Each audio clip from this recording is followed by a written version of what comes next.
Olá pessoal, bem-vindos a mais um Conexão Anlix, aqui temporada nova para vocês. E claro, a gente sempre fala aqui de temas relacionados ao Wi-Fi, temas relacionados a provedores de banda larga, né? E claro, toda a tecnologia, né, que envolve isso. E hoje eu trago aqui mais uma vez dois convidados muito especiais. Primeiro de todos, Guilherme Turler, especialista aqui em desenvolvimento na Anlix. Tudo bom, Turler? Tudo bom, tudo ótimo. E claro, o Gaspari, você já conhece, nosso CTO. Tudo bem, Gaspari? Tudo bom. Muito bom. Então, vamos lá. Olha, hoje a gente traz aqui um tema que é muito importante, né, para os provedores de banda larga. E eu acho que vai ser interessante também para os clientes, né, entenderem o porquê desse processo, né, por que às vezes demora tanto. Sobre o que eu estou falando? Né? Sobre ativar, né, a banda larga ali no cliente, né? Quando o técnico chega, né, com o carro e tal, passa todo o cabeamento, né? Enfim, então a minha primeira pergunta é para você, Turler. Por que esse processo de instalação, de configuração da banda larga no cliente, ele demora tanto? O técnico às vezes fica mais de uma hora, né, na casa do cliente até conseguir deixar tudo certo, né? Que passos ali o técnico vai passar até conseguir finalizar esse processo? Sim, são sempre várias etapas, né? Que sempre vai ter a parte física, né? Você fazer a passagem da fibra ali ou de algum cabo que você vai passar, às vezes tem que passar pelo condomínio, por alguma coisa do andar ali para chegar na casa do cliente. Uhum. Então já tem todo esse meio físico ali atrapalhando e aí quando você finalmente coloca o equipamento para funcionar, você tem que ligar para sua central para ativar lá numa OLT, você, no concentrador, o técnico, exatamente, né? exatamente. Uhum. O técnico tem que ligar para uma central para ativar um equipamento, a central tem que passar para ele qual é o acesso do PPPoE, ele tem que entrar na interface daquele equipamento, configurar aquilo. Muitas vezes não tem um aplicativo ali para ajudar ele tem que olhar embaixo, ver qual é a senha padrão do equipamento, fazer todo esse cadastro, analisar o Wi-Fi ali, como é que fica na casa do cliente. Às vezes é um espaço muito amplo e aí o cliente fica insatisfeito ali com o funcionamento do Wi-Fi depois de uma configuração inicial. E talvez você tenha que mover o equipamento para outro cômodo. E assim, às vezes até o processo interno mesmo é o que mais demora, porque não tem uma padronização ali da configuração do equipamento. Entendi. E também não depende só do técnico, né? Tem muitos processos que dependem da sua central, então... Sim, e também ali às vezes do ajuste, né, que o próprio usuário quer dar na hora de deixar o equipamento, né, a internet dele toda funcional, né? Exatamente. E o que eu queria comentar, e eu queria um pouquinho a parte do Gaspari, é que nesse processo de ativação, né, isso a gente recebe muito no dia a dia da Anlix também, né? Tem um pouco da questão do que é provisionar, do que é autorizar, né, um cliente de banda larga, uma nova instalação dentro do provedor, né? Então, Gaspari, primeiro, o que é provisionar? O que constitui esse processo de provisionamento no provedor?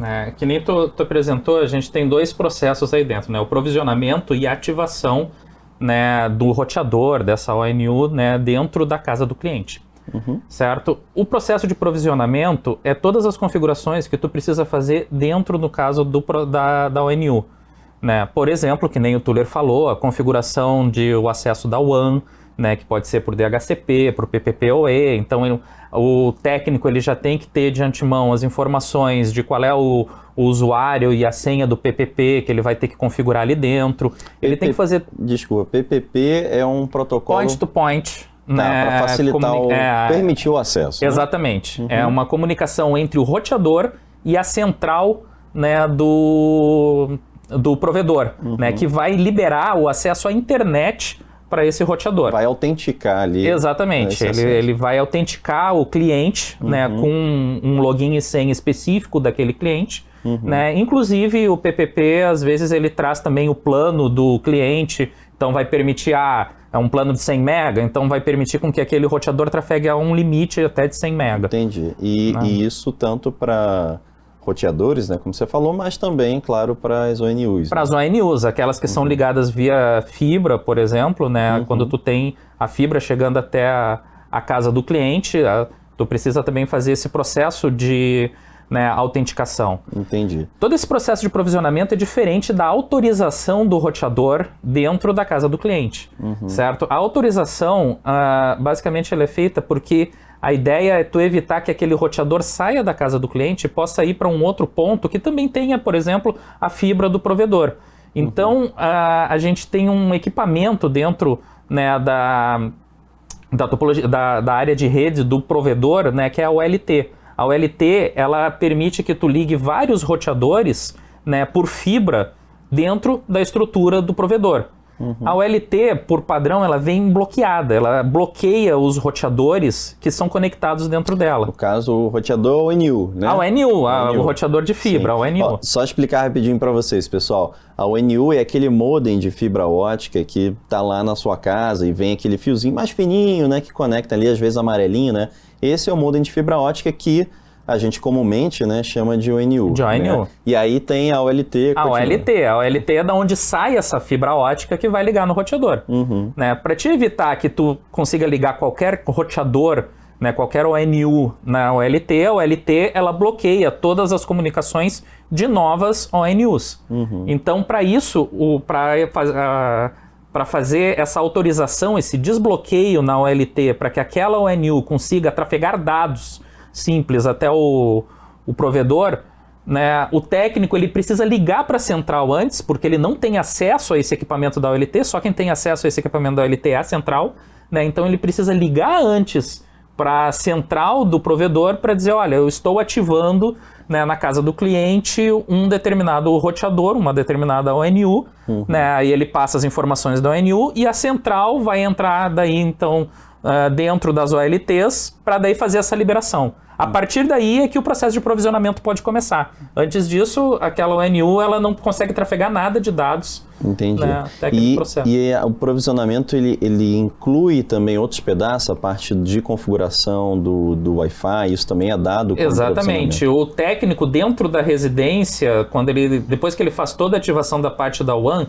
que permite que o roteador trafegue na internet, ainda tu tem a parte interna da residência, que é a LAN, no caso, né, que é a parte da rede local ali do cliente. Né? Aí entra a configuração do Wi-Fi, que o técnico vai ter que colocar login, senha, de acordo com o SSID, né, a rede nome do da Wi-Fi, rede, o nome né? da rede de Wi-Fi, de acordo com o que o cliente quer, às vezes, né, com login e senha, né, que nem o Tuller falou, qual é o melhor posicionamento, né, para te poder ter uma abrangência boa em cima do Wi-Fi. Entendi. Né, por isso que esse processo demora tanto. Não Sim. só ele precisa entrar em contato com a central, mas também ele precisa de todos os contatos, né, toda a comunicação com o cliente para poder saber. Então, vamos lá, vamos resumir. Então, a gente já falou de alguns passos aqui. Primeiro, toda a parte física, né, e cabeada, né?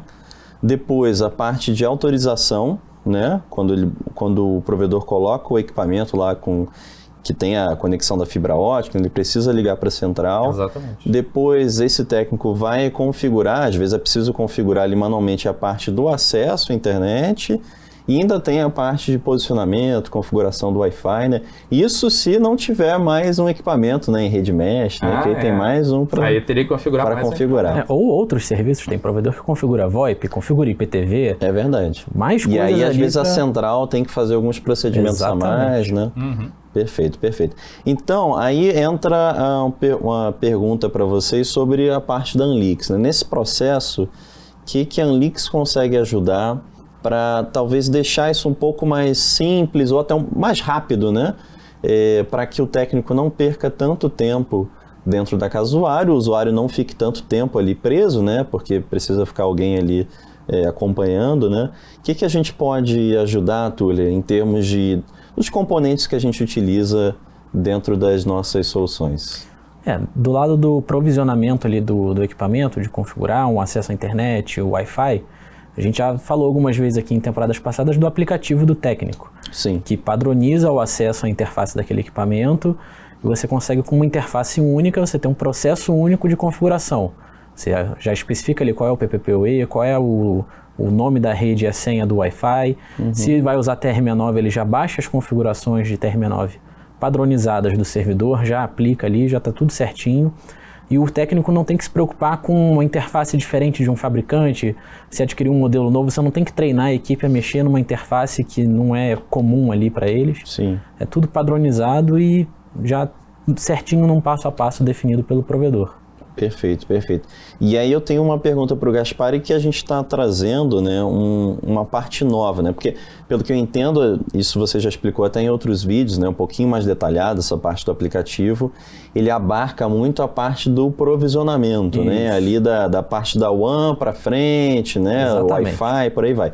Tem a parte da autorização, né, Gaspari? Exatamente. Que você falou. O que a gente pode ajudar nesse sentido? O objetivo, no caso da autorização, né, para facilitar a vida do técnico, é automatizar o processo. Então, primeira coisa, tentar evitar ao máximo, né, que o técnico tenha que ficar esperando na casa do cliente, né, para te fazer esse processo de autorização. Então, o que a gente pode trazer é facilitar primeiro a vida da central, de modo que ela consiga localizar rapidamente o roteador, né? Normalmente um provedor ele possui várias OLTs, então a gente conseguiria, né, localizar rapidamente qual o roteador, em qual OLT ele está e já fazer esse processo de autorização. Qual ONU, né? Qual ONU, no caso. Né? Mas mais adiante a gente pode inclusive automatizar todo o processo, fazendo com que o técnico, na própria residência, consiga fazer a autorização dessa ONU sem precisar entrar em contato com a central. Né? Ele, direto na residência, conseguiria fazer a autorização da OLT, né, para comunicação da ONU junto com a OLT. E aí evitaria completamente esse processo, fazendo um processo que nem o Tuller falou, em cima de provisionamento e autorização. Tudo através do app do técnico, por exemplo, num apertar de botão. Legal, legal. Então, só fechando aqui, provisionar e autorizar não é necessariamente a mesma coisa, né? Tem essa diferença de envolver a central para você autorizar e provisionar já abarca aí o processo envolvendo o próprio roteador, né? A rede local do usuário, né? Posicionamento do Wi-Fi, né? Perfeito. Então, gente, a gente fica por aqui hoje. Muito obrigado, Gaspari, viu, pela presença. É um prazer. E Tuller também, muito obrigado aí pela presença. Sempre bom estar aqui. E você, claro, que nos assistiu, muito obrigado pela presença. Se você gostou desse vídeo, dá o like. Também, se quiser seguir o nosso canal, a gente sempre traz novidades aqui, não só Conexão Elix, como outros conteúdos. E eu espero você no próximo vídeo. Grande abraço.